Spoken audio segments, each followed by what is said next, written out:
माई सचियां जोतां वाली माता तुहाडी सदाई जय। नवरात्रों में विशेष ये कथा है, इस कथा को पूरी सुनना है। पहले आपने मेरी भेंट सुनी थी, निक्की निक्की कन्या खेले पहाड़, चंदा लटकदा मत्थे दे नाल। ये निक्की निक्की कन्या कौन है? ये राजा हिमाचल की पुत्री है, जिसका नाम है पार्वती। राजा हिमाचल ने, राजा जनक ने और राजा वृषभानु ने, इन तीनों राजाओं ने भगवती की प्रार्थना की थी, माँ की आराधना की थी। और माँ जब इनके सामने प्रकट हुई, अष्टभुजी माँ जगदम्बे, तो इन तीनों राजाओं ने वरदान मांगा था कि आप हमारी पुत्री बनकर आओ।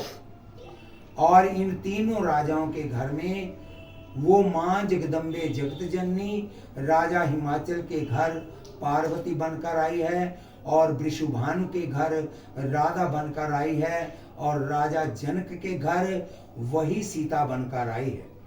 एक के माई जगत बिहाई, तीन चेले परवान, एक संसारी, एक पंडारी, एक लाए दीवान। राजा हिमाचल ने तपस्या की माँ भगवती की, बहुत ज्यादा तप किया। ओम ए ही क्ली चामुंडाए विचे ही स्वाहा, हवन किए, यज्ञ किए और तपस्या की। तो माँ भगवती जगदम्बे जगत जननी जा कल्याणी शेर के ऊपर सवार होकर राजा हिमाचल के सामने आई, और राजा हिमाचल से कहने लगी, बेटा वर मांगो, भक्त जी वर मांगो, क्या चाहते हो? तो राजा हिमाचल ने हाथ जोड़े कि माँ जगदम्बे जगत जननी, आप मेरी पुत्री बनकर मेरे घर में आइए। तो माँ ने कहा कि मैं जगत की माँ हूँ, मैं किसी की पुत्री नहीं बन सकती। मैं माँ हूँ, मैं जहाँ मर्जी जाऊँ और जहाँ मर्जी आऊँ, मुझे कोई रोकने वाला नहीं है। अगर मैं तेरी बेटी बनकर आ गई तो तुम मुझे अपने घर से बाहर नहीं जाने देगा, दहलीज से बाहर नहीं जाने देगा, क्योंकि मैं आपकी बेटी बन गई हूँ। इसलिए मैं किसी की बेटी नहीं बनती। और कुछ मांग लो, जो आपकी इच्छा हो, मैं वही तुझे प्रदान करूंगी। राजा हिमाचल ने कहा कि मुझे इससे कम किसी वस्तु की जरूरत नहीं है, किसी वर की जरूरत नहीं है, किसी वरदान की जरूरत नहीं है। मेरी इच्छा यही है कि आप मेरी बेटी बनकर मेरे घर में आओ। माँ ने कहा ये नहीं हो सकता, और माँ जगदम्बे जगत जननी अंतर ध्यान हो गई। और राजा हिमाचल ने फिर क्या किया कि एक बहुत बड़ा कुंड बनाया, एक दरख्त के नीचे कुंड बनाया, और वहां पर ब्राह्मणों से हवन करवाया। ओम ए ही कली चुमुंडाए विचे फट स्वाहा। और उस दरख्त के ऊपर अपनी टांगों को उसने 100 रस्सी बांध ली, और बांध करके हवन कुंड के ऊपर उल्टा लटक गया।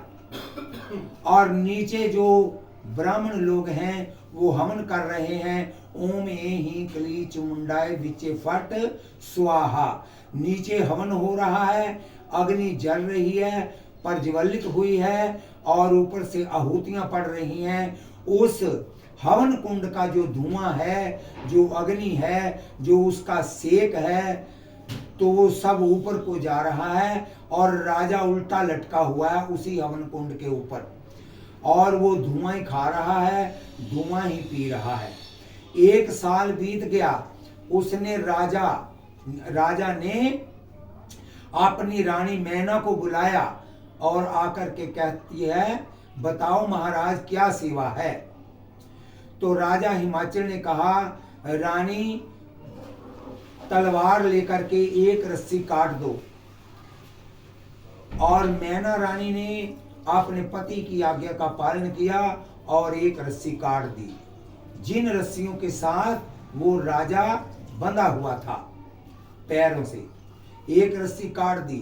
हवन फिर शुरू है, ओम ए ही क्ली चामुंडाए विचे फट। और फिर करते करते 1 साल बीत गया, और राजा हिमाचल ने फिर मैना रानी को आवाज लगाई कि आकर के एक रस्सी और काट दो। रानी ने पति की आज्ञा का पालन किया और उसने एक रस्सी और काट दी।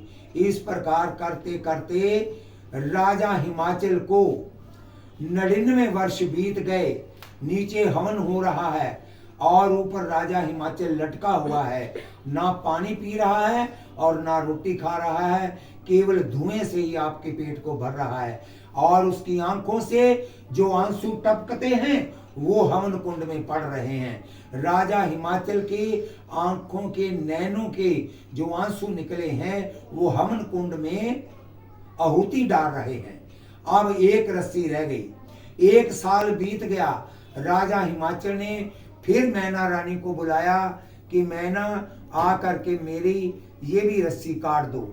मैना रानी सोचने लग पड़ी कि अगर मैं ये रस्सी काट दूं तो मेरा पति कुंड में गिर करके जल जाएगा और लोग कहेंगे कि अच्छी पतिव्रता है, अपने पति को अपने ही हाथों से हवन कुंड में डाल दिया। अगर मैं पति की आज्ञा का पालन नहीं करती तो मैं पतिव्रता नहीं कहलाती। अब क्या करूं? दोनों तरफ से उसको दुविधा है। अगर रस्सी काटती हूं तो मैं पतिव्रता नहीं कहलाती, अगर काट देती हूं तो दुनिया वाले कहेंगे कि देखो अच्छी पतिव्रता है कि अपने पति को इसने कुंड में डाल दिया, जलते हुए कुंड में।